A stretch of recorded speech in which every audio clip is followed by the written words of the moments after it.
We've got our Phoenix Spreads Wings Black Sash training. So I saw a little bit of it, but without doing it, let me just observe you guys do your best Phoenix Spreads Wings as you understand it right now. If you're watching at home, just try a little bit. Try not to copy. Just let your own Phoenix happen. And begin. Just go a little ways or a little while one direction, and then switch directions and just repeat.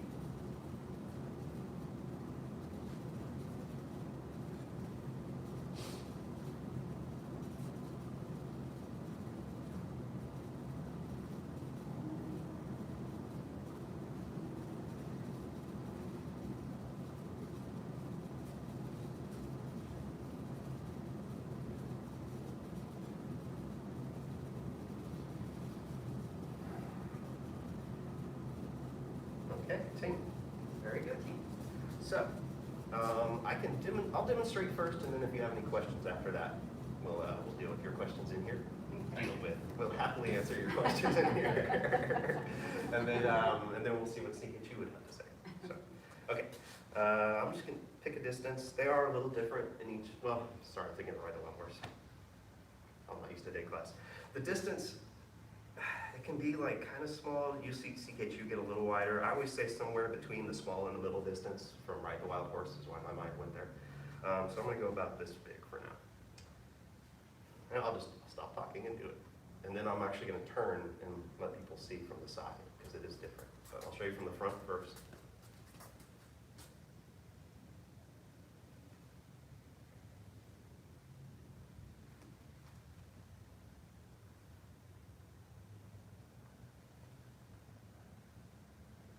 Do a whole class on fast, but actually we may use fast to help us with slow.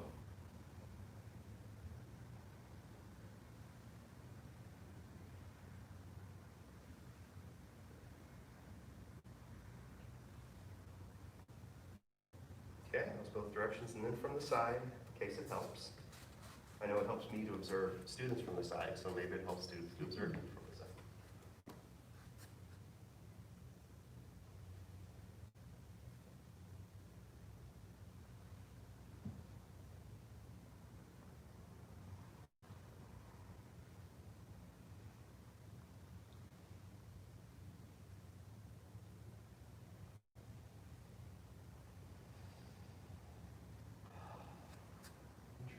I just noticed it helped with the breath to open up, of course. It's beside the point today, though. Okay, so questions. I'll do your questions first, and then I'll do common mistakes. Yes, sir. You've always, and I've always heard that there'll be a natural sort of pumping because of the arms. Mm-hmm. But are you not physically moving your legs with the rhythm of it too? So I am observing it could look like the legs are moving with the arms. The feeling is that the arms are following the legs. And that might not make sense, but I'll try to make it make sense. And this is, I think this is the best like foot into the doorway of really getting this move. So if I were to exaggerate how the legs move the arms, I would do it like this. And you can do this with me. It's okay to do this silly exaggerated version, and as long as it helps you get to your more real version, right? So get down low like you're almost an embracing horse. Yeah, and then let the arms relax. Now, what we're going to do is we're going to go from a low, like embracing horse to a half embracing horse. We're not going to come all the way up, right? So we're going to go low embracing horse, and then let the arms relax. And this is exaggerated, but maybe not that much. So from here, come up to a half embracing horse and see how that might start the hands going back and up. And then go back down to a full embracing horse and feel how it might lead the hands down. And pump up halfway and feel the arms open up. And then sink down all the way and let the hands come down. Feel it come up a little and down. And you hear me talk a lot about keeping the tuck.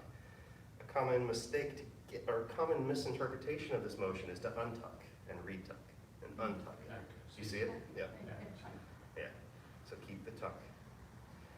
And so does it feel like the hands are kind of following the legs a little? Yes. Yes. Okay.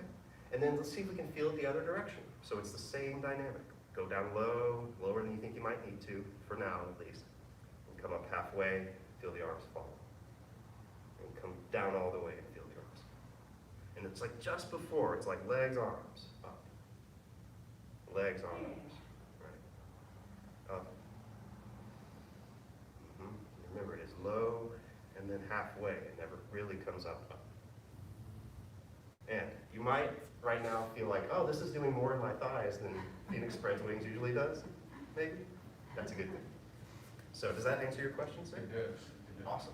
Does that also have to do with the feet,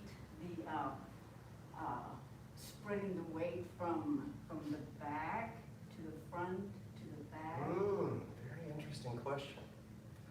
So I keep answering these questions a little sideways, but so if you couldn't hear at home, the question was, does it also have to do with the weight moving from the back to the front of the foot and back and forth?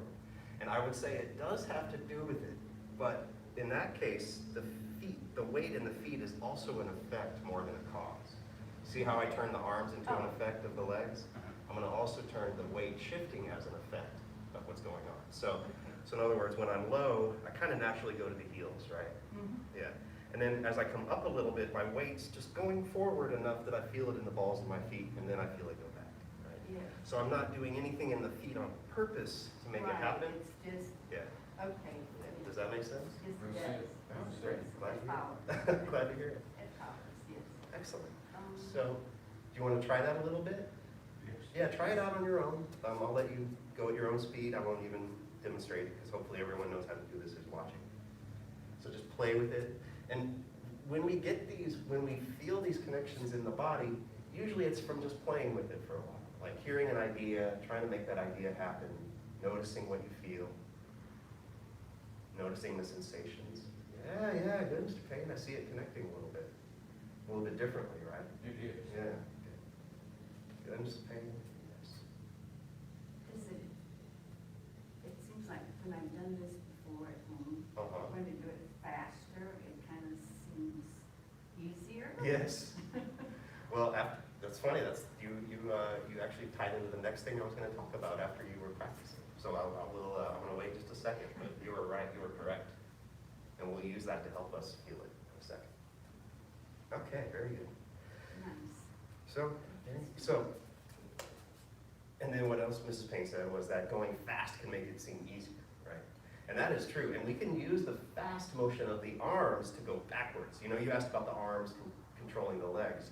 We can kind of make that happen just to get the feeling of how it connects, right? So, disclaimer: don't do this if you have shoulder injuries. Be careful.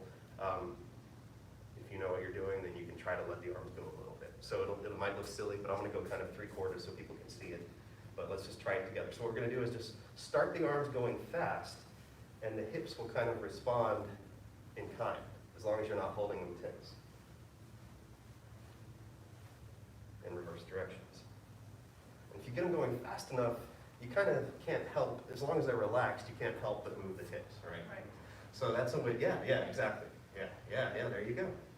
So you can use the fast to feel the connection, but then you want to take that back and make sure you're moving from the core slowly. And although we're not even going to get to CKHU today. Sorry, CKHU. But I believe he talks about how if you do this correctly, it feels like you don't even have arms almost. Like you're not thinking of moving the arms at all.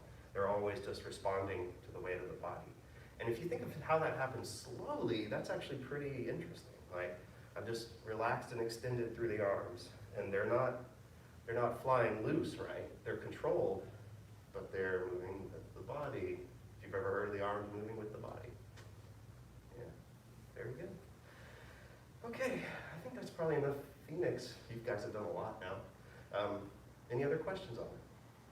You know, it almost, in my mind, it just feels as if Phoenix. When you see flamingos or birds or whatever, and you see them trying to get going, Take off. it kind of feels that way. Yeah, we're just birds that can't. We're just flightless birds, I guess. Yeah. It's good though to observe the animals that inspired a lot of these movements. So that's really good. It's good if you get a chance to see in nature, like, oh, this is what those people were seeing and inspired by. Yeah. And then we know now that Phoenix spreads wings is really dinosaur spreads wings because birds are all dinosaurs. That's what they're saying. Feather lizards. All right, let's do our life skill. We'll just do a walkthrough pace. I taught it recently, so I'm not going to teach it today. We'll just do it. Not too fast though. The path of self-mastery requires balanced emotions. Balanced emotions do not yield to negativity. The path of self-mastery requires balanced emotions. Balanced emotions do not yield to negativity. Path of self-mastery requires balanced emotions. Balanced emotions do not yield to negativity. I'm Senior Head Instructor. Thank you, sir. About to intermediate students here, any other rank watching at home, and like training dismissed.